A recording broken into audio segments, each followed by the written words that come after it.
उद्या पुढल्या बातमीकडे तर पुन्हा गुवाहाटीला जाण्याची गरज नाही, गरज भासल्यास अपक्षांना सोबत घेणार असं संजय शिरसाट यांनी वक्तव्य केलेलं आहे। तर आपण पाहिलेलं आहे सत्ता संघर्ष आणि त्या काळामध्ये कशा पद्धतीने 40 आमदार हे गुवाहाटीला गेले होते। त्यानंतर आता संजय शिरसाट यांनी यावेळेच्या सत्ता स्थापनेच्या आधी हे वक्तव्य केलेलं आहे की यावेळी मात्र गुवाहाटीला जाण्याची गरज लागणार नाही, तसंच अपक्षांना सोबत घेऊ असा सुतोवाच देखील यावेळी शिरसाट यांनी केलाय।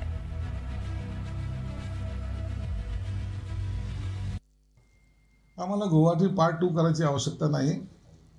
आम्ही आता दुसरा एखादा प्रदेश पाहू, त्याची चिंता तुम्ही करू नका। भारत भ्रमण आम्हाला करायची हौस आहे, आमचा देश आहे, आम्ही कुठं जाऊ कुठं राहू याची चिंता करण्यापेक्षा माहिती सत्ता येईल याचं आम्हाला त्याला आम्ही प्राधान्याने पाहतो। अशी वेळ येणार नाही आम्हाला, आमच्या माहितीच्याच एवढ्या जागा येतील, आम्हाला इतरांची गरज पडणार नाही।